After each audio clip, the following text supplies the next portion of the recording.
Struggling to stick to your goals and maintain consistent habits? This is a common challenge, so you're not alone. And it's usually down to many internal and external factors. In this video, this is what we're going to be discussing: how you can stick to your goals and maintain consistent habits. Make sure you stick around because point number 4 is where it really happens and is actually backed up by data. So let's get into it. Firstly, the reason why you're struggling to stick to your goals and maintain consistent habits is because you lack purpose and meaning in your life. Now, hear me out. If you had a clear purpose and clear meaning, and you understand your values and your morals, then working on your goals and achieving your goals will be a lot more easier because you wouldn't be getting knee-jerked around by things that are external. Also, your goals may be too vague.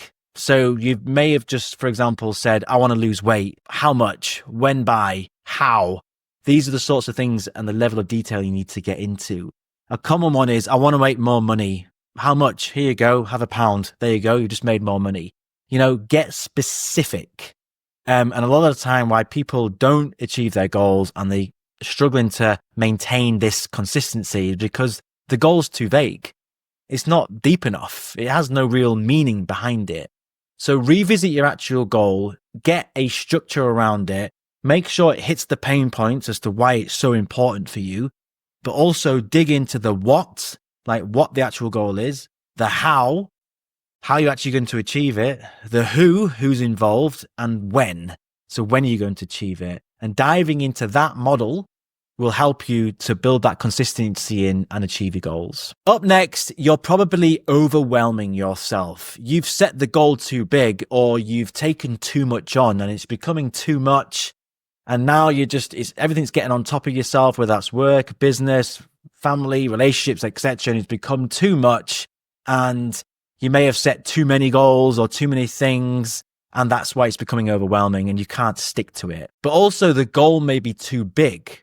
Now, hear me out on this, because I'm all for big, scary goals that you haven't achieved yet. Because if you set goals and it's not scary enough, it won't change your behavior.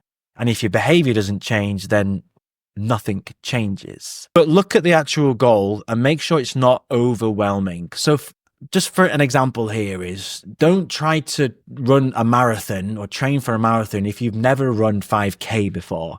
Start small. So if it's overwhelming, break it down into 1 or 2 goals. So you may have this big, scary goal. Maybe it is the marathon, for example. But now the goal is just to run 5K. You see what I mean? Or the goal is just to, if you've never ran 5K, you're just going to get outside and then, put your running trainers on, get outside and just go for a bit of a jog and then walk and then jog, then walk. This is just an example. But break it down into smaller chunks, smaller mini goals.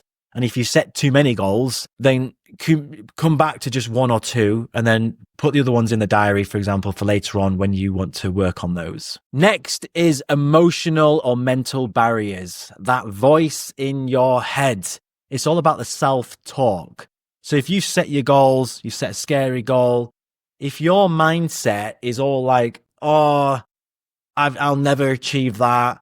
I can't do that. I'm rubbish at this. That sort of language is going to limit you, and you'll believe it over and over again. The more that self-talk comes in. Now, some of my clients say, look, how can I not necessarily stop the self-talk? Because the self-talk's always there. They're thoughts at the end of the day. That self-talk, that voice in your head are just thoughts, and your thoughts will stop when you're dead. That's how you stop the thoughts. Okay. So the way that you can do it is respond to those negative thoughts and that negative self-talk in a more healthier way. But what underpins all of this is awareness, and because you need to become aware of when that negative self-talk comes in.